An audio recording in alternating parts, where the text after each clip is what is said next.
አብርሽ ይኸው ጦስክ እስከ ቤተሰብ እየተረፈ ይገኛል። ለምን ቆም ብለህ አታስብም? ቪዲዮ ላይ ትናንት ከተመለከታችሁት በኋላ ጋሽዬ ሩታና የአብርሽ ወንድም አብረው ከቀረቡ በኋላ የተፈጠረ አዲስ ወሳኝ ጉዳይ አለ። ይኸውም በሩታ እናት በኩል የተሰማ ነው። የሩታ እናት እጅግ ስሜታዊ በመሆን ጋሽዬን ነው ቀጥታ ያናገሩት። ምንድነው ሁሉም እየመጣ ልጄ ሩታን የሚያናግረው ልጄ ሩታን ተይ የሚለው? ለምንድነው አብርሽ የሚሰራው ስራ የማይታያቸው? ለምንድነው እሱ ላይ ጫን ያለ አቋም የማይወስዱት በማለት እጅግ ከባድ ሁኔታ የሩታ እናት መልእክትን አስተላልፈዋል። የሩታ እናት ትክክል ናቸው። ጋሽዬ መጀመሪያ መገሰጽ መቆጣት ያለበት ልጃቸው አብርሽን ነው። ልጃቸው አብርሽ ከሌላ ሴት ጋር የማይሆን ነገር እያሳየ ነው የምትሉ እንዲሁም ሩታ በኋላ ብትመከር ይደርሳል የምትሉ የሩታ እናት ያሳዩት አቋም ትክክል ነው የምትሉ እስቲ ሐሳባችሁን በላይ ካሳዩኝ ቪዲዮ ላይክ በማድረግ ጀምሩት። እንዲሁም ዝርዝር ጉዳዮችን ነው ማሰማችሁ። የሩታ እናት እንግዲህ በጣም እልህ ይዟቸው ነው ጋሽዬን የተናገሯቸው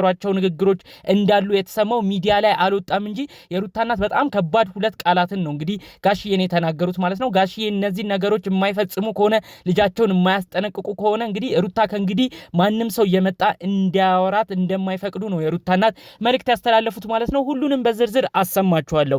ሰላም ጤና ይስጥልን ውድ የሀገሬ ልጆች፣ በያላችሁበት ሰላማችሁ ይብዛልኝ። የሰው ደስታ የሚያስደስታችሁ፣ የሰው መከፋት የሚያስከፋችሁ ቅን ኦዲየንሶች በያላችሁበት ፈጣሪ አምላክ ጤናችሁን ይስጥልኝ። ለቻናሌ አዲስ ከሆናችሁ እባካችሁ ሰብስክራይብ አድርጉኝ። ቀጥታ ይዤ ወደ መጣሁት መረጃ አልፋለሁ። ቤተሰብ እንድትሆኑኝ ግን በፍቅር ነው የምጠይቃችሁ። ሰብስክራይብ ማድረጉ አይረሳ። ከሰሞኑ ባለው ነገር እንግዲህ ብዙ ኦዲየንስን የተናደደው በተለይ አብርሽና ሄርሜላ እንግዲህ ጭራሽ ምንም ታሪክ እንደሌላቸው ከዚህ በፊት እንደው አብርሽ የወለደ አይደለም ፍቅረኛ ያለው እንኳን አይመስልም ነበር የሚዝናኑበትን ነገር ሲያሳዩ ኦዲየንስም ሲበሽቅ ብዙ ነገር ነው የተመለከትነው። በዚህ ጉዳይ ታዲያ ሩታ የመጨረሻ የፍቺ ወረቀቱ ይፈረምልኝ ከዚህ በኋላ እኔ ስለሱ ማንሳትም ማውራትም አልፈልግም እያለች በተለያዩ ቦታ መልእክቱን ስንሰማ ነበረ። ታዲያ ከዚህ ጉዳይ ጋር ደግሞ በተያያዘ ጋሽዬ አሁን በሁኔታው ተናደው ልጃቸውንም ሩታንም ረፉ ተው እያሉ የአባትነት መልእክት የአባትነት ቁጣቸውን ከዚህ በፊት እንደሚሰጡት ጠንከር አድርገው ቀጥለዋል ማለት ነው። አሁን ትናንት ታዲያ የተለቀቀ አንድ ቪዲዮ ነበረ። ሁላችሁም አይታችሁታል ብዬ አስባለሁ። ሚዲያ ላይ የተለቀቀ ቪዲዮ ነው። ታዲያ ይኸው ምንድነው ሩታ አብርሽ እንግዲህ የአብርሽ አባት ጋሽዬና የአብርሽ ወንድምም አንድ ላይ ሆነው ለአራት የሰሩት ቪዲዮ ነው። ታዲያ እዛ ቪዲዮ ላይ እባካችሁ ተው እያሉ ነው ሲናገሩ የነበረው። ጋሽዬ እንግዲህ በጣም ብዙ ቁጣ ተቆጥተዋል። ታዲያ ልጃቸው አብርሽ መጨረሻ ላይ እኔ በቃ ወደ ቤት ማረፍ ፈልጋለሁ ብሎ ከነሱ ተለይቶ ሄዷል ማለት ነው። እዛው ቪዲዮ ላይ ታዲያ በስተመጨረሻ ሩታ ነበር የቀረችው።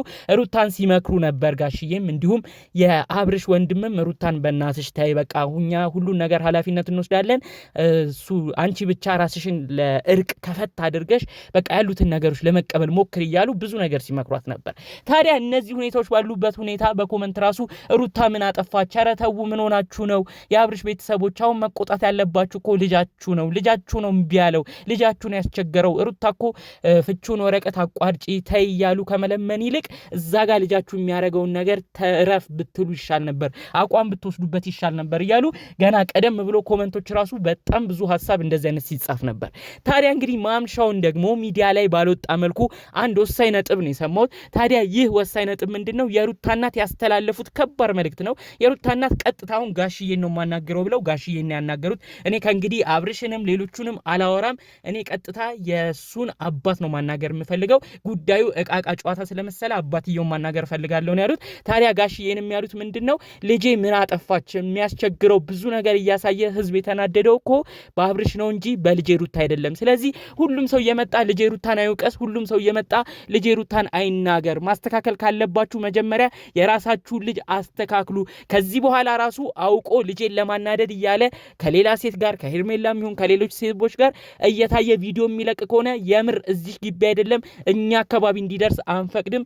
የሚሆን ከሆነ ግን ጉዳዩ ወደ ህግ ሁሉ ሊሄድ ይችላል ብለው ነው እንግዲህ ከባድ አቋም የሩታ እናት የወሰዱት ማለት ነው። እንግዲህ የሩታ እናትም ትክክል ናቸው በራሳቸው አቋም። ምክንያቱም ልጃቸው በጣም በሁኔታው እየተጎዳች ነው ሰሞኑን። በተለይ ደግሞ ቪዲዮዎች እየተለቀቁ ነበረ አብርሽና ሄርሜላ ሲዝናኑ የሚያሳዩት ነገር።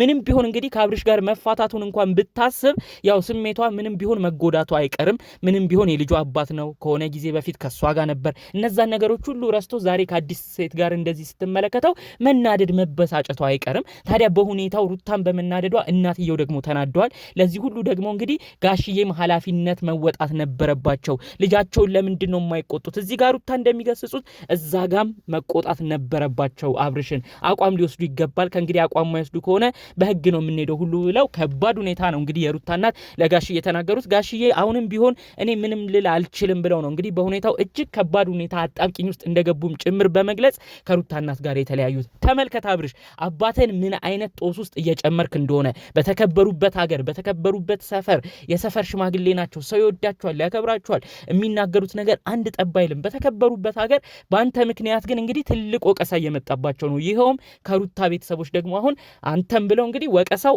አባት ድረስ እየመጣ ነው። እንዴት ይሄንን እንኳን ቆም ብላ አታስብም? አባትን ትወዳለህ፣ ታከብራለህ፣ እናውቃለን።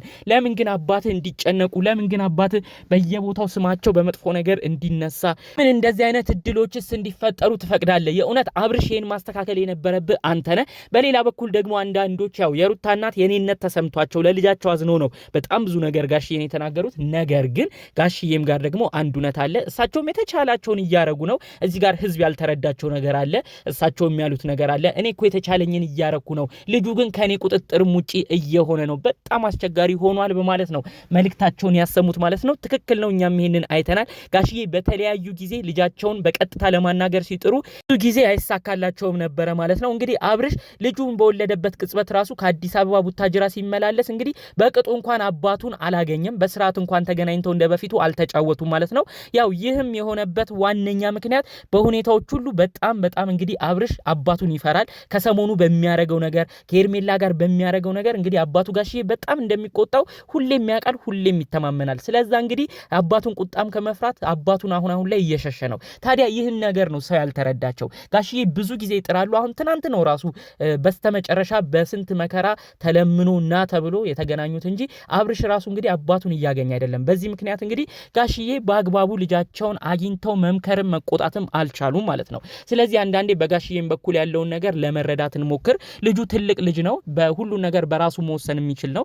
አንዴ እምቢ ብሎ ከቤት ከወጣ ምን ማድረግ ይችላል? አባትየውም ያሉትን ነገሮች ምክሮች እንደ አባት የተለያዩ ነገሮች ሊናገሩ ሊቆጡ ይችላሉ። ከዛ ውጪ ግን ማስገደድ የሚችሉበት ነገር የለም። በተለይ ልጁ ደግሞ እየሸሻቸው ከመጣ አባቱን እየፈራም ይሁን በሌላም ምክንያት እንግዲህ አባቱን በቅርብ መገናኘት ካልቻለ እንዴት ሊቆጡ ይችላሉ?